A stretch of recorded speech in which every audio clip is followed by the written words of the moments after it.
So here we are, three beautiful men. Oh my god. In one beautiful pod.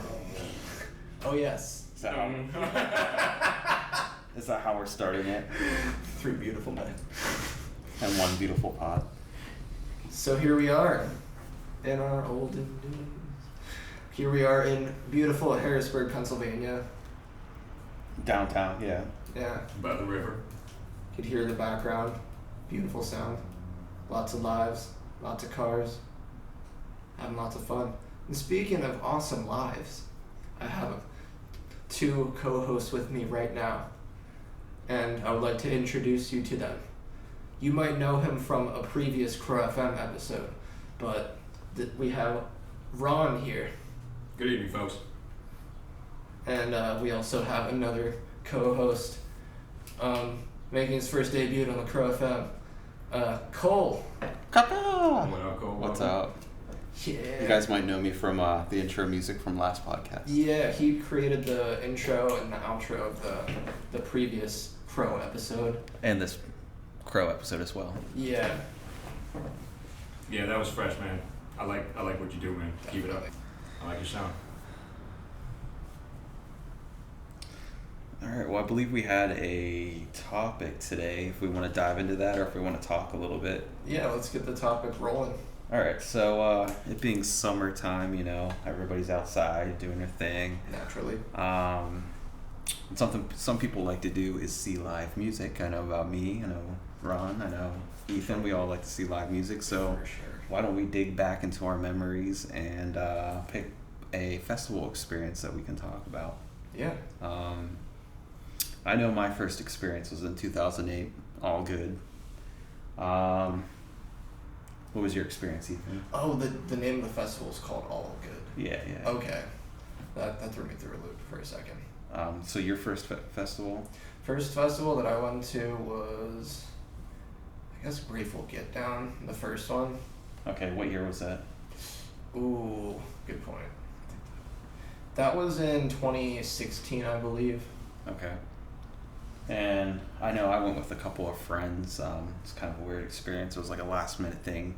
Jumped in with one of their friends, drove down, all met up there. Did you go with anybody? Was that at All Good that you went down with the friends? Yeah, Okay. yeah.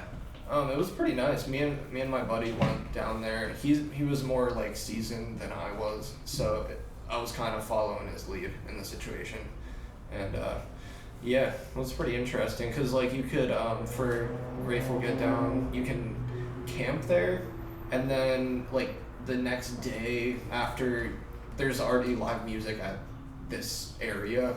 Mm-hmm. They'll bus you out to go see Dark Star Orchestra, a Grateful Dead cover band, like a couple miles away at this like amphitheater, which is actually pretty crazy because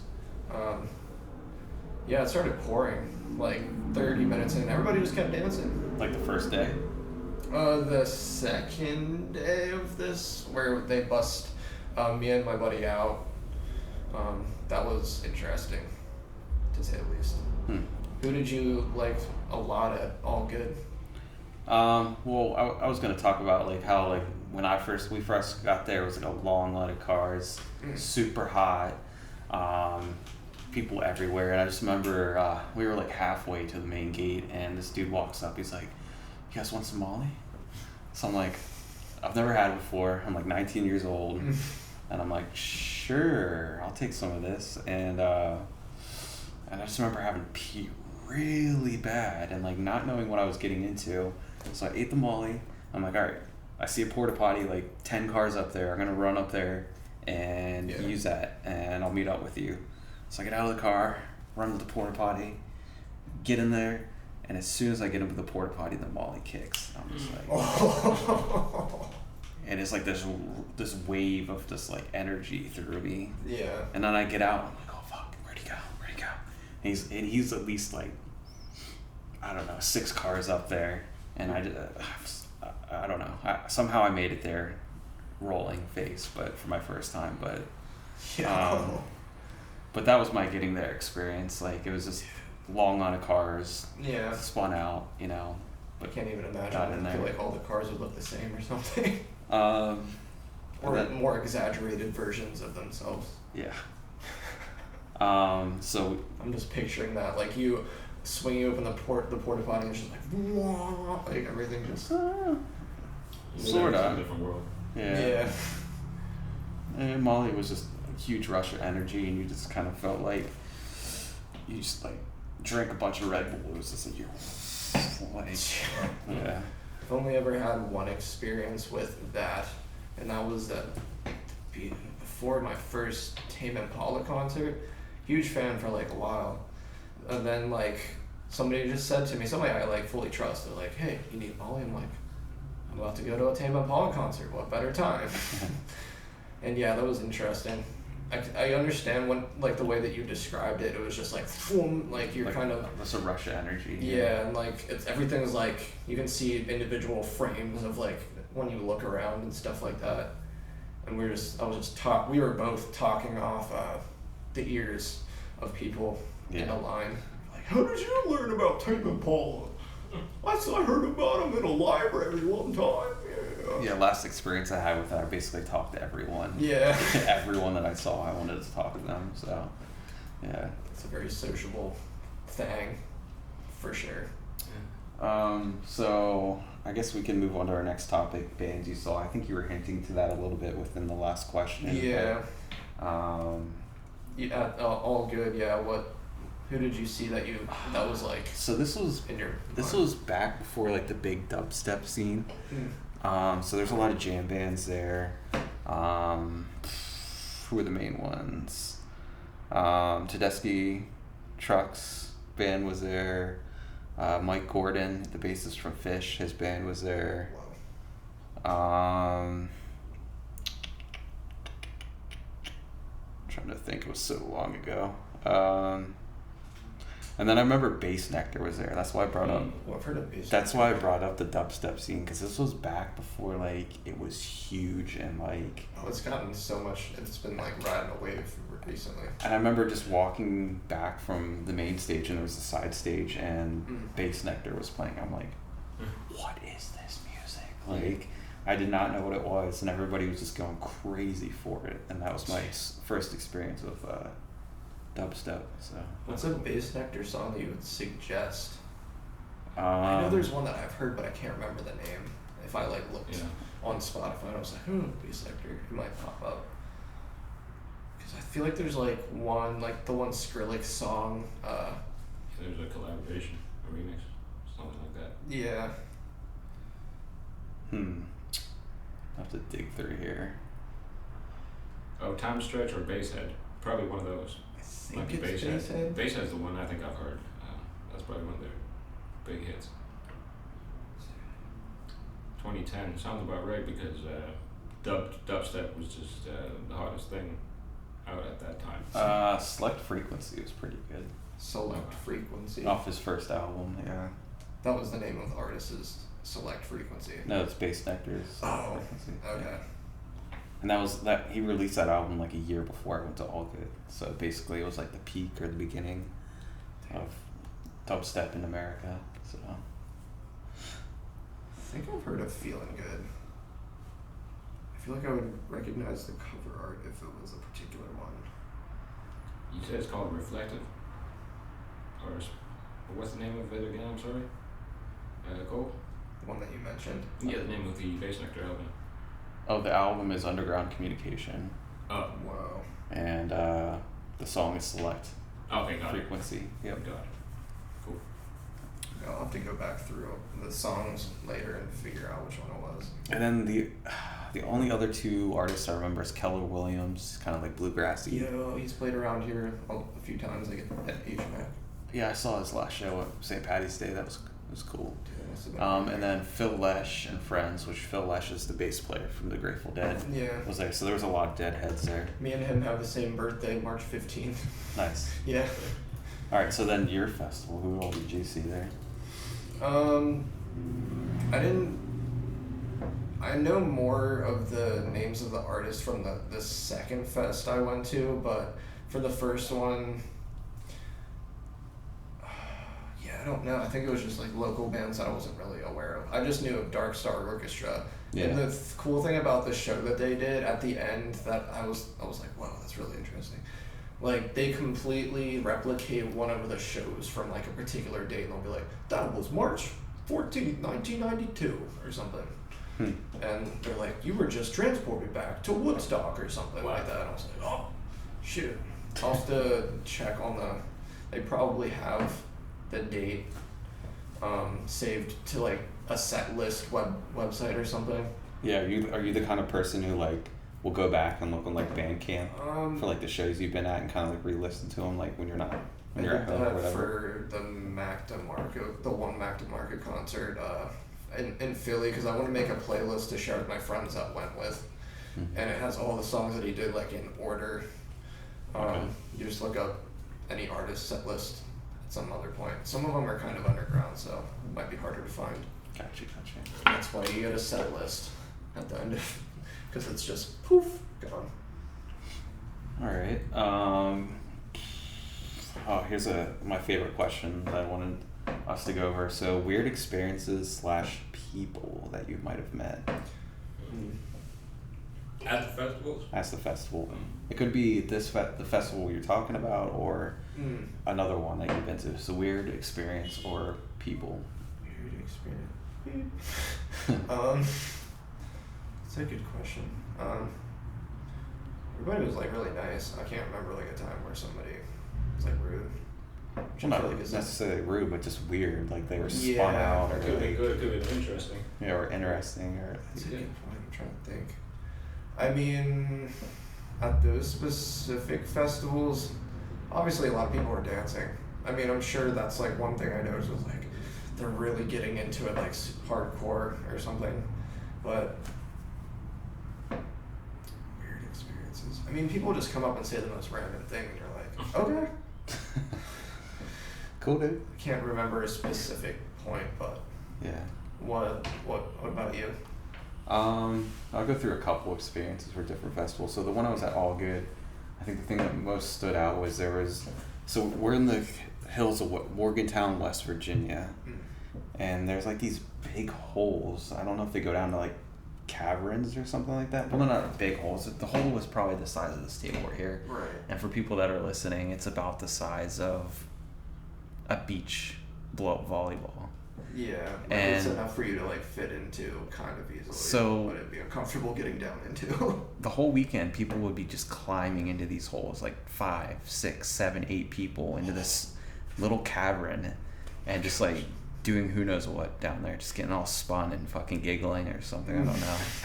And that was weird. That was a weird experience. They got a secret cabin down there or something.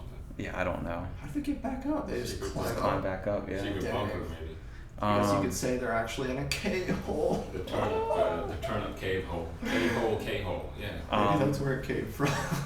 Maybe, or it's just K and you fall into a hole. You fall into the hole, the first thing you say is K. No, it's K Kevin. Right? Oh, yeah. Special K. Definitely.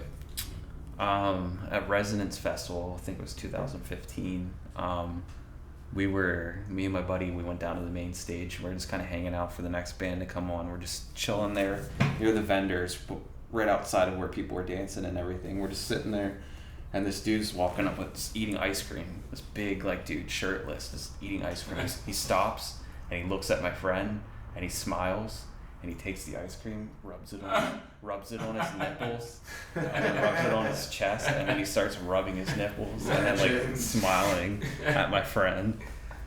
That was a weird experience that I had. You gotta keep cool somehow, I guess. That was a violation. No, the guy was definitely spun. So. Dang. Can't even imagine what that would be like, feeling like spun, cold. Yeah. That's all I can think of right now. I mean, I'm sure there's other crazy experiences. I just can't think of them right now. There's been experiences where, like, at concerts that I can remember more so, because, like, I don't know, just people, like, pissing their pants. I mean, like, I've probably done that at some point. I don't know, probably not spun out, but. Yeah. I mean, I guess another thing is I was at Starscape. Before that was not a thing anymore. The big, like, rave down in Baltimore. And this kid was talking to his water bottle like it was his cell phone. He was like that spun out. Yeah. The sentient water bottle. Yes. got all the apps on it, I guess. He's able to see a screen on it and make and call whoever he's trying to Yeah, call. like all the ridges on it are like the columns for apps or something. Yeah, he's just imagining a screen on it, and he thinks he's using a phone, and he was just that in his out of his mind, or out of his element, or you could say in his element, because he was really in the zone. That's funny though. Yeah. It's, So, I mean, how do we feel about the festival culture? I mean, having experienced it, do you think it differs from like going to a concert and that kind of culture of people just coming and then having the experience and then leaving, or like how do we have a perspective on the culture of festivals? it Like, definitely seems different, at least from someone who hasn't been to a real music festival like me. I don't think. I mean, they're quite different, but I'm sure they're both fun as hell. I know I've been to a few concerts and they were great. I'd like to go to a festival or two at some point, so maybe we can go sometime. We'll see. For sure. yeah, and there's people that like make like a living or like a lifestyle out of it. As soon as festival season hits, they're gone. They're not home. If, like, They're on the road the whole time. Yeah, and they just turn up like all summer, and then that's pretty sweet. Like my friends that we met at XL that were selling vending. Oh yeah, there, they're vendors. they do the same thing. That they're part of the festival culture. That just go around each They festival. make a lot of money the way that they do it. They have all these like glass Pins. pendants and pins and hot sauce. I need to get some of that, by the way. Yeah. Definitely have to get the at or whatnot, because I love hot sauce. I was just talking to somebody about Steve-O's hot sauce for your beehole. Are we allowed to say beehole? Where's that from? Steve-O's sauce? Yeah, Steve-O from Jackass Okay. has Okay. his own hot sauce brand, and he always like throws it out there for introing like a video he does on Yeah. YouTube or. Well, he was on Hot Ones too, right? Mhm. He probably did something crazy on there. We should do a Hot Ones episode. Yo. We'd have to add video to it though. Manifesting it. Yes. I'm down. We just need to collect like random like crazy hot sauces, like maybe like 10 of them or something like that. Yeah, I told myself I'd never play with that shit again, but maybe, Yeah. maybe we'll see. If we're mixing hot sauces that are already made, it'd be like, I mean, as long as the seeds are taking out of the peppers and stuff, it won't like burn as much, if you know what I'm saying. Yeah, and some of them, the seeds are what really do it, right? Yeah. Because then I don't want to get too into detail. I have a few peppers that I could potentially make some hot sauce. Dude, let's launch the hot sauce brand on a video for hot sauce. I think we KCROW hot really sauce. should, man. We really Yes. could, because we can make some good recipes. Yeah. We can. Definitely. We have good taste, so why not? For sure. Find like the right, the taste that we all like agree is pretty good. Or we can have some flavors. Why not? Yeah. Options. Because not everybody wants crazy hot sauce. Mm. And we can get something milder with some flavor. Mm-hmm. We'll have to tinker with that. I have a few different kinds of peppers, so that would be pretty possible. Yeah. And ghost peppers are pretty crazy, but I'm a sweet and spicy kind of guy. Sweet and sour, That's what habaneros are perfect for, because they have like a good flavor, and you can like really narrow it down and get the flavor and not so much of the heat. It has like a fruity kind of flavor. Yep, Mhm. I feel that. Like mango habanero sauce. It's so good because like it's combining two really You're getting me hungry now, similar man. things. Yeah. You're getting me hungry, and what, man? You shouldn't be doing this to me. But it's okay. We're gonna have to eat eventually. Go get some wings from Maruga's. Maybe. Get some mango habanero wings. Yeah. Maybe. Any kind of flavor with just like sauce in itself. Yeah. Dude, I could pound some like faux wings right now, because they're so easy to like just finish, because like there's no bone in them and whatnot. Like pho, like Vietnamese. Like faux meat, like FAUX. Oh, okay, pho meat. It's like vegan wings or like, something? Like Yeah. like fake, but Yeah, like faux leather. imitation. Or Yeah. whatever. Yeah. That's very specific though. Pho meat. Yeah, like they're wings that are meatless, I suppose. Yeah, it's like the vegan. Yeah, like you said. Yeah. Mm-hmm. But no, it's just really specific that you brought up the foam. Like I could really crush some foam meat right now. Like you're thinking about foam meat more than real wings. What's that one video game? Street Fighter. Street Fighter something like wings. I'm trying to think. I want to wrap back around really quick to some of the notable people that I saw. I've only been to like 2 festivals. Okay. We can do that, and then I have a topic to end the podcast with then. Definitely. For the 2 festivals, I went to Grateful Get Down and then Luna Light, and yeah, I can mostly remember artists from Luna Light, and it was Pigeons playing ping pong. Yo, that energy was crazy. Yeah, I've seen them a couple times. Yeah. Wow. Sick. Yeah. Such a blissful feeling. Who else? Oh, I saw Tipper at Luna Light as well. I've seen them concert, not festival. Yeah. It's probably different, yeah. I think people, I guess it technically was a festival, but people would like come in just for Tipper and then they would leave. It got so crowded. It was probably like 9 p.m. at night or something, and they had this huge like sculpture on the wall having projection visuals on it. So imagine kind of like, you ever see like rose tattoos, how it kind of like spreads out sort of in a weird way. Like